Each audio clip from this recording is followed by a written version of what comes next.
नवरात्रि का उपवास और भूखी सास। सास ने पकड़ ली थी नवरात्रि के उपवास रखने की जिद।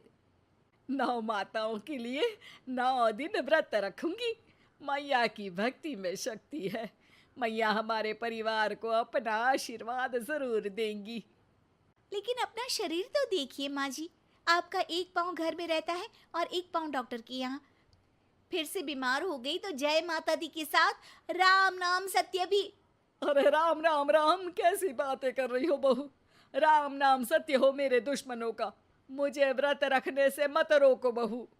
वरना देवी माँ नाराज हो जाएंगी। नहीं, तुम्हारी सासू माँ नाराज हो जाएंगी। अरे पर माँ, भूखे क्यों रहना है?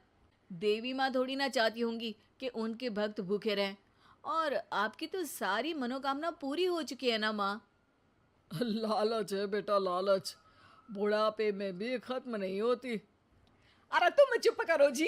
तुम्हारी भी उम्र है भक्ति भाव करने की। ज्यादा बड़बड़ की ना तो तुमसे भी उपवास रखवा लूंगी। हाँ। अरे रौद्र रूप क्यों धारण कर रही हो मेरी माँ। रख लो व्रत। ठीक है माँ, बस अपनी हेल्थ का ध्यान रखना। अरे उसकी चिंता तुम मत करो बेटा। मैंने टीवी पे देख लिया है कि व्रत में क्या क्या खाने से शरीर में कमजोरी नहीं होती। अच्छा ही है, वरना ऐसा ना हो कि 9 दिन के बाद तुम मैया के द्वार की जगह सीधा हरिद्वार। अरे तुम मुझे हरिद्वार क्यों भेजना चाहते हो? क्योंकि अब तुम्हें मायके तो भेजने से रहा। बाबूजी, क्यों माँ को परेशान करते रहते हो? अच्छा माँ, ये बता दो कि आपको व्रत में खाने के लिए क्या क्या चाहिए होगा।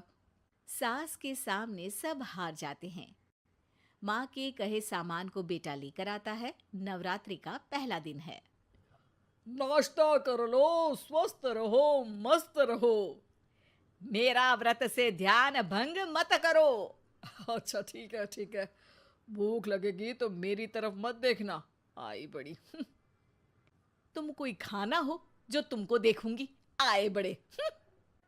माँ जी, ये लीजिए आपका फरियाली मिक्सचर। इससे व्रत नहीं टूटेगा। अरे इतना सा?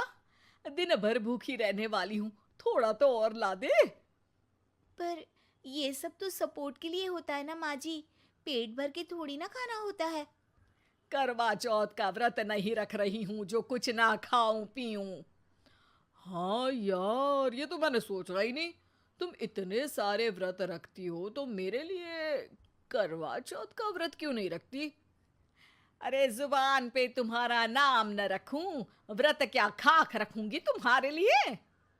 माँ के कहने पर बहू और भी फरियाली ले आती है, जिसे खाकर माँ डकार मारती है। इतनी जोर से डकारोगी तो दुर्गा मैया भी डर जाएंगी। तुमने तो उनके शेर से भी तेज आवाज निकाल दी। अरे शेर के जैसा पंजाबी मारती हूं मैं, देखना चाहोगे? तुम्हें पता है ना, व्रत रखते समय हिंसा वाली बातों से, विचारों से और बुरी चीजों से दूर रहना चाहिए। सही कहा। बुरी चीजों से दूर रहना चाहिए। इसीलिए तो तुमसे दूर जा रही हूँ, दूसरे कमरे में। सास ने कई सारी ऐसी चीजें खाई जिनसे व्रत ना टूटे। बहू, सब्र का फल मीठा होता है। इसका मतलब ये थोड़ी है कि तू मुझे शाम तक फल नहीं खाने देगी। माँ जी, 1 घंटे पहले ही तो आपने इतना सारा। अरे एक खाता ही बना ले, उसमें लिखा करे कि मैंने कितना खाया, कितना पानी पिया। अरे नहीं नहीं माँ जी, मैं अभी फल लेकर आती हूँ।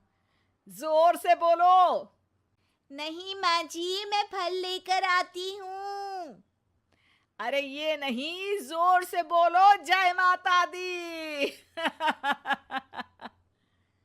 सासू माँ एक साथ बहुत सारे फल खा लेती है। माँ जी, इतनी जोर से मैं डर गई। अरे भक्ति की शक्ति की पुकार है। पुकार नहीं, डकार है। हाँ हाँ ठीक है ठीक है। चिप्स और लेकर आना जरा, उससे भी व्रत नहीं टूटता। माँ जी, आज ही सब खत्म हो जाएगा, नाश्ते का ही टाइम है। अरे ठीक है ना बेटा, मैं अब कुछ खाऊंगी ही नहीं, तुझे इतनी तकलीफ है तो। नहीं नहीं माँ जी, मेरा मतलब था कि उपवास में सिर्फ इतना खाना चाहिए जितना शरीर के लिए सही रहे। स्वाद के लिए खाने से तो अच्छा है कि उपवास ही मत रखो। माता जी की कृपा तो वैसे भी बनी ही रहती है। अरे वाह बहू वाह!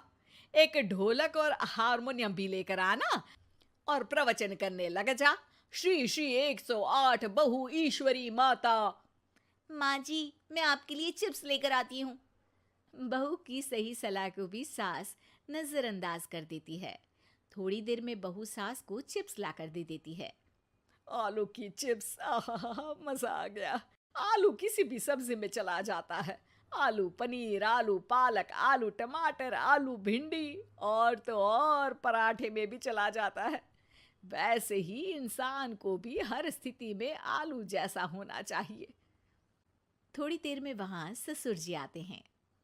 क्या चिप्स खा रही हो? अरे नहीं जी, दिख तो चिप्स ही रही है। अरे तो पूछ क्यों रहे हो? अरे गुस्सा क्यों हो रही हो? उपवास में गुस्सा नहीं करना चाहिए। और ऐसा तो है नहीं कि सिर्फ तुम उपवास करती हो, हमने भी तो किया होगा कभी। नहीं जी नहीं, तुम तो कर ही नहीं सकते। तुम उपवास में भी भेजा खाओगे और भेजा खाने से उपवास टूट जाता है। अच्छा थोड़ी सी चिप्स मुझे दे दो, मन ललचा रहा है। नहीं, उपवास के लिए है। तुम अपना खाना खा लेना जो भी बने।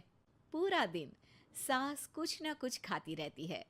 जैसे ही रात होती है, अब बस उपवास हो गया, अब मैं खाना खाऊंगी। जो दिन भर से खा रही थी उसको क्या बोलते हैं? बाबूजी क्यों माँ को परेशान करते रहते हो? अरे लड़के, तेरी माँ दिन भर से इतना खा चुकी है कि देश में भूखमरी की समस्या इसी की वजह से बढ़ रही है।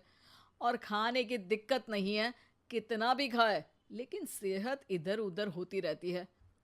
कुछ ऊपर नीचे हो गया तो तेरी माँ खाने के बाद हाथ धोएगी और तू अपनी माँ से हाथ धो बैठेगा। अरे इत्तू सा तो खाया था, उपवास भी ना तोड़ू क्या? ठीक है, नहीं खा रही बस। अरे बहू तुम ही बताओ, ये इत्तू सा मतलब कितना खाया है इसने? ना जी ना, मैं कुछ नहीं बोलूंगी। खाना दे रहे हो या नहीं, या 9 दिन बिना जल के उपवास रख लूं? देने के लिए धमकी अच्छी है, सुनने में भी डरावनी लग रही है। पर जैसे तुम्हारी जुबान में स्वाद का खून लगा है ना, तुम भूखी नहीं रह पाओगी। मैं कसम खाती हूँ जी। अरे देखो, कसम भी खाओगी तुम। अरे कुछ और दे दो इसको खाने को। ये ले, दाल चावल खा ले बस। डॉक्टर भी कहते थे कि माँ को आए दिन पेट से जुड़ी समस्या रहती है। बस इसी के लिए घर वाले पहले उन्हें उपवास नहीं करने दे रहे थे, लेकिन जब उपवास करने दिया तो माँ ने इतना फरियाली खाया कि घर वालों की चिंता बढ़ा दी। और जैसा कि घर वालों को डर था, अगले दिन उनकी तबीयत खराब भी हो गई। डॉक्टर को बुलाना पड़ा। अरे जितनी बार आप बीमार होते हो उस हिसाब से तो मुझे एक क्लिनिक आपके घर में ही खोल लेना चाहिए। या फिर क्लिनिक में ही इनका एक अलग कमरा बनवा देते हैं डॉक्टर साहब। बाबूजी, पिताजी, मेरे जनक, क्यों हमेशा मजाक करते रहते हो?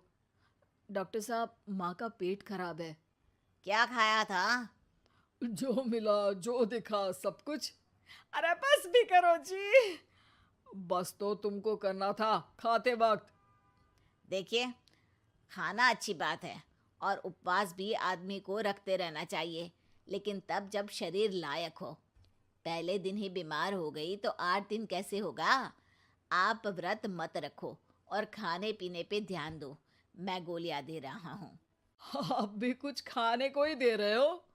हाँ, इससे जल्दी ठीक हो जाएंगी, समझ गई हैं आप? अब तो ठीक ही होना है ना मुझे। जोर से बोलो। जय माता दी। जय माता दी। जय माता दी।